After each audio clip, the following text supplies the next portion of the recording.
Well, thank you for staying with us. Let's cross over to the camp of the ruling All Progressives Congress this morning. We're joined by Ambassador Jerry Ugokwe, who is a former permanent representative of Nigeria to the United Nations offices in Vienna, Austria, also a member of the APC. Joins us via Zoom on the program this morning. Good morning, Ambassador Ugokwe. It's good to see you on the program. Well, yeah, the Good morning. APC... My pleasure. Right. The APC, your party, was yet to flag off its campaign, unlike the PDP, did that on Monday, yet to, of course, inaugurate the campaign council, yet to unveil the manifesto for your presidential candidate. But in spite of that, we've seen some activities within your party. But the conversation we just had with the presidential spokesperson of the PDP talked about how Nigerians actually want to go back to pre-2015 before your party came into power. And there's always been that question about what your party is going to campaign with. Would you be campaigning with the performance of this administration over the past over 7 years, or you're going to fashion something new? Just to get your response to that, how's your party planning to go about this? Well, thank you so very much. It's my pleasure to be here this morning. Now, I listened very carefully to Kola, my good friend, and I heard all he said. I just want to draw the attention of Nigerians to what is really coming up. It's not about party or about, pre-2015. Now, we are talking about employing what you will call a CEO for a company. Now, when you want to employ a CEO, there are several things you do. You, as a news anchor, if you will, if you want to be employed by maybe a bigger news anchor like CNN, what CNN is going to ask you is to bring your CV. And when you bring your CV, they are looking at where you had worked before, how well you did, and then from there, they can say, oh, if we pick this guy, if we employ him, he's going to, improve what we're doing. Now, APC is one of the parties that is very careful. There's an Igbo saying that it is not he who started first that ends first. Yes, PDP had done their they had kicked off their campaign. But I want to remind you that APC is a very respectful party. As you know, the Monday they kicked off their campaign was the birthday of Prophet Muhammad. So APC thought it was this is the best thing to do to give credit to Muslims. That is like their own Christmas day. And that is the day you want to bring them out to launch your campaign. That means you're not sensitive. That's number one. Number two, when we look at who will govern Nigeria, when it is convenient for them, they talk about parties. When it is convenient for them, they talk about other issues. But for me, what is convenient for me is who I am making the CEO of my company. And we are talking about Asiwaju Ahmed Bola Tinubu. Now, if they go back to pre-2015, let us even go pre-2015. What was Lagos like many years before? I have always told somebody, yesterday I was cracking a joke with a friend of mine. I said, if Bola Ahmed Tinubu was governor of Lagos State before Abuja was chosen, maybe we would not have chosen Abuja as a capital. We would have remained in Lagos because there wouldn't have been any need to move capital from Lagos to Abuja. We would have used that money to develop the entire nation. What am I saying? I'm saying that Asiwaju Ahmed Bola Tinubu, who APC says, look, we are presenting him to the people of Nigeria. This is who we want to make the CEO of the company called Nigeria. And let us look at what he has done when he had an opportunity. Right. Because all these three people we're talking about have had one opportunity or another. Right. So essentially, you're saying that basically this campaign is on his merits, not on the merit of the performance of this government in the over 7 years that it's been in power, but on the merit of the candidates, not minding what your party has done in the past 7 years? What I'm saying is that when it is convenient for you, you turn it around parties. But I'm saying, whether a party or not, if you choose the wrong CEO, your company will not do well, even if it was doing much better before now. So the point I'm making, let us look at who we are making the president of this country. Asiwaju Ahmed Bola Tinubu. You are in Lagos, and you know what Lagos was pre-Asiwaju Ahmed Bola Tinubu. I lived in Lagos then myself. This was a city that had, was merely surviving a few millions of naira, from FEC and all that stuff, whatever money that comes from the federal government, that's what, Lagos was all about. But this guy moved Lagos. Today, Lagos is the biggest economy in Africa. Can you imagine if that is done for Nigeria and Nigeria becomes the greatest economy in the world? Would you and I be where we are today? That's the most important thing, as far as I'm concerned.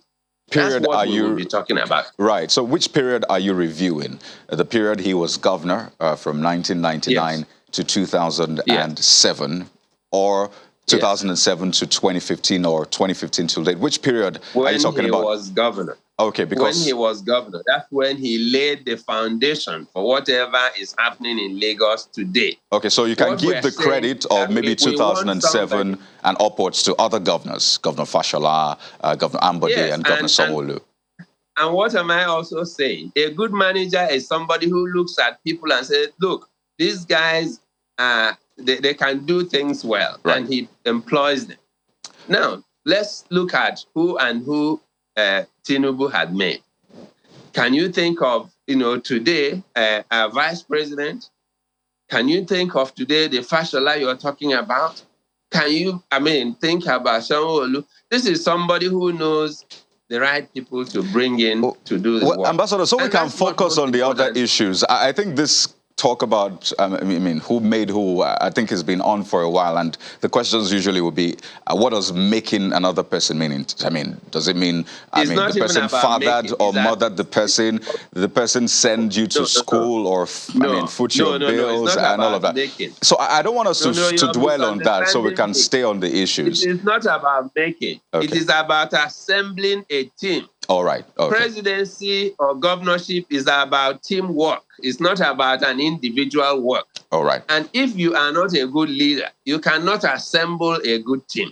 What I'm saying is that Bola Ahmed Tinubu is someone who can assemble the best team you can think of to rework Nigeria.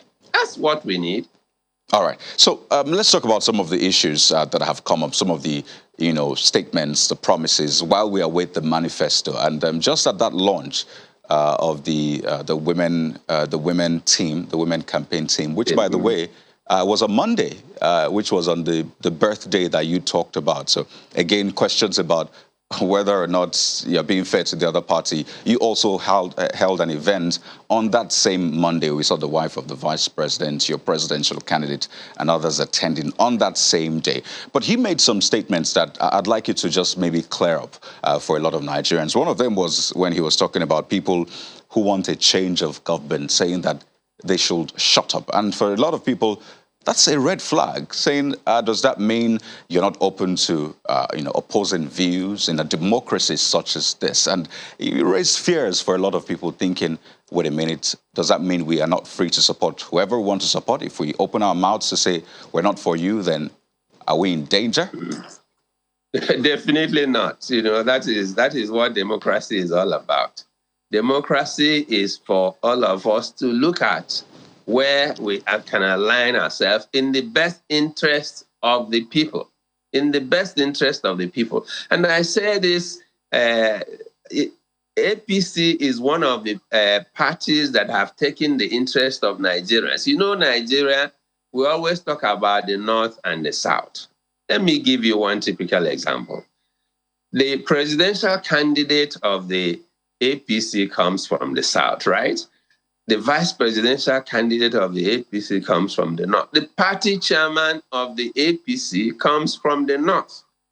The DG of the campaign comes from the North. Now let's move to APC, a PDP.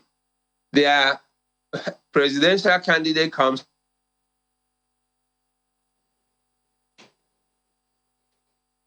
from the North. National chairman comes from the North. Then let's go to the third party, which is the Labour Party. Guess what?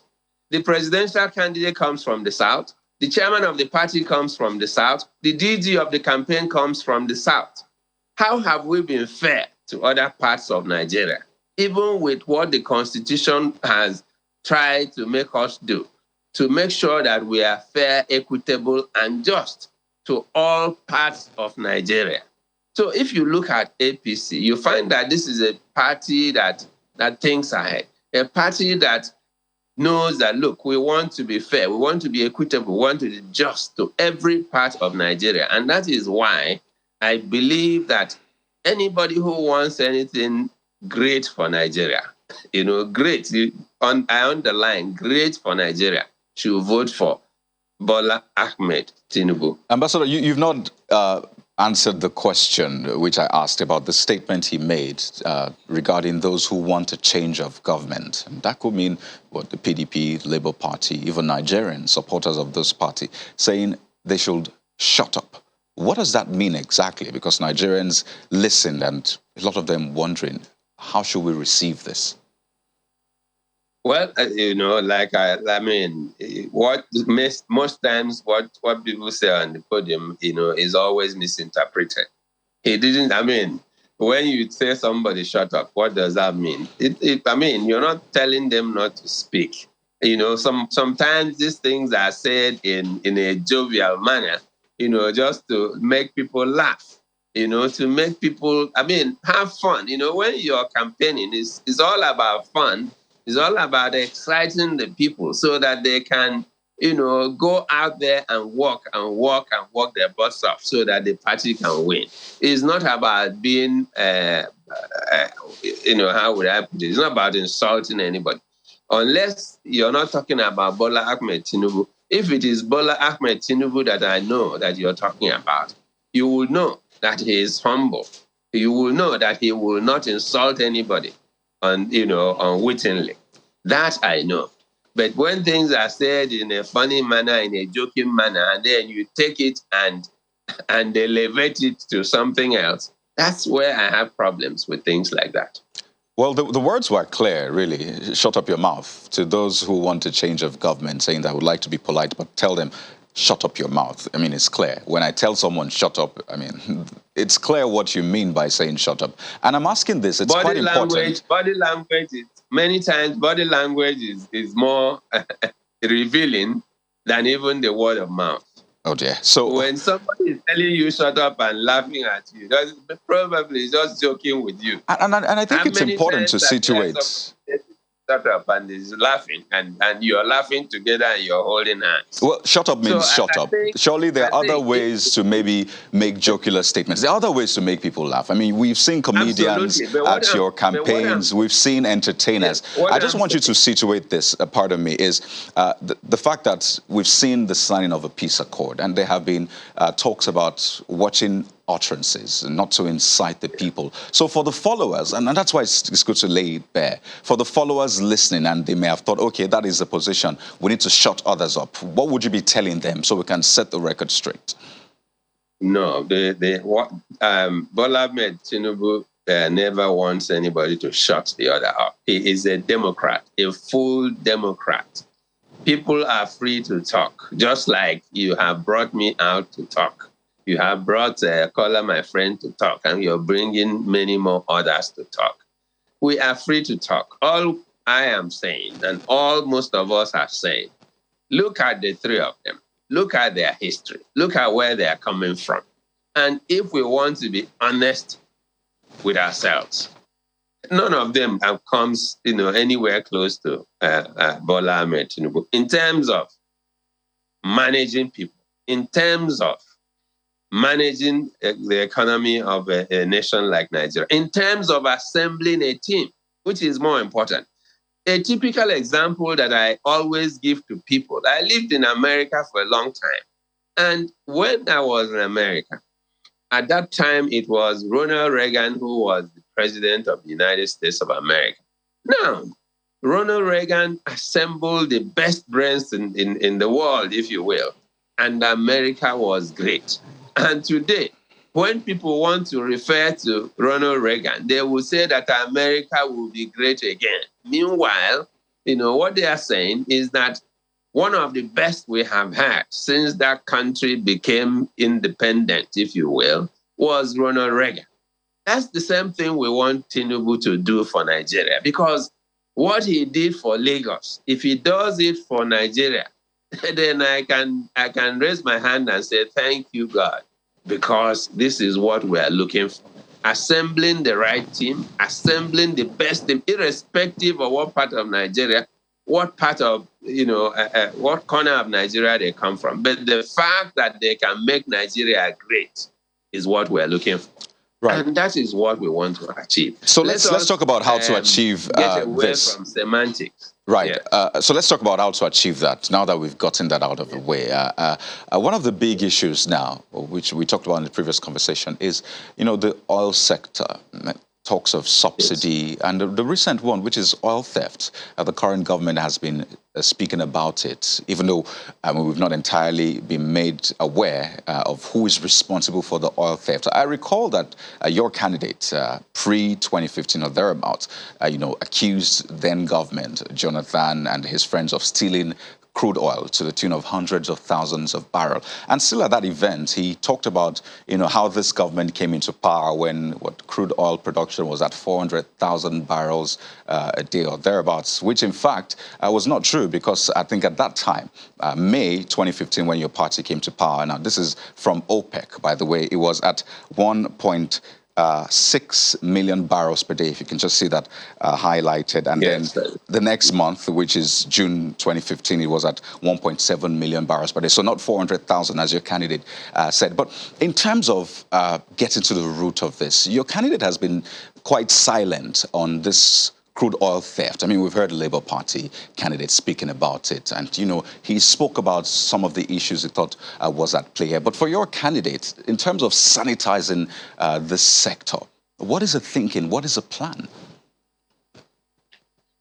Well, the plan is simple. My candidate knows that this cabal will be broken, and it has. As you know, when Tom Polo was being engaged by this government, there were whoos and cries all over the place. And why should you engage such a person, to try to unravel what is happening in the creeks with our oil? But today, you and I have seen that is yielding fruits. We have discovered where this oil, theft is taking place. The most important thing is that this has been happening for years, and this government has been able to get to the root of it.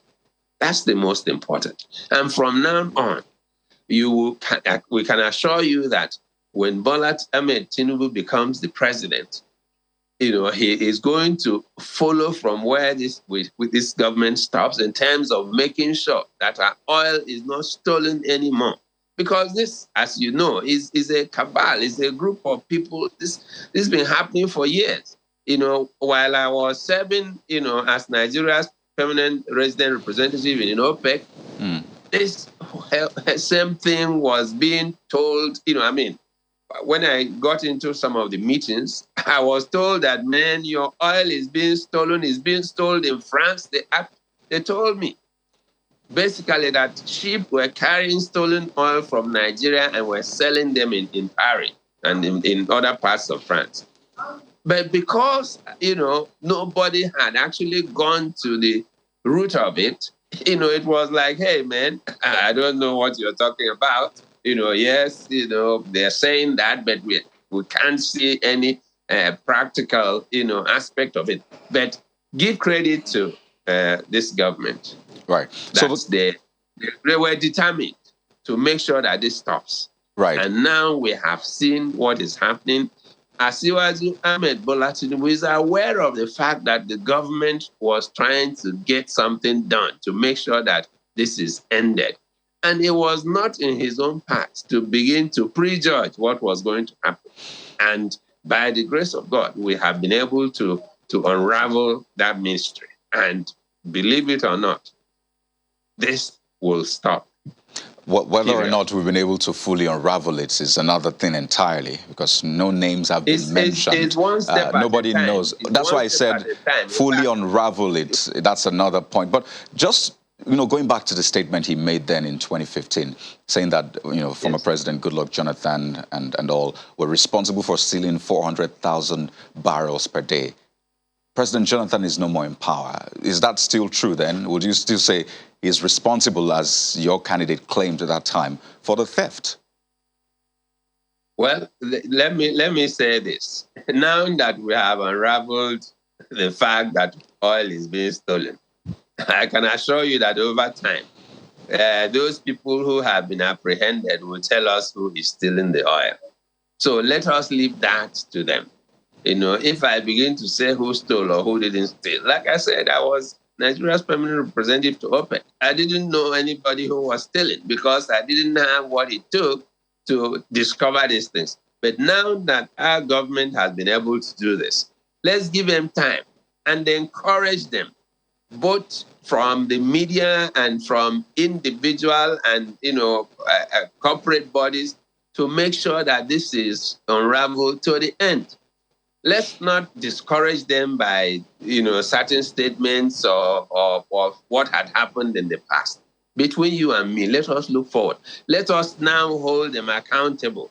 What I expect you to do is to move forward and make sure that, look, from now on, your channel will follow everything that is happening to make sure that there is nobody who will hide anything. So whoever were the people who are doing this, we will get to them.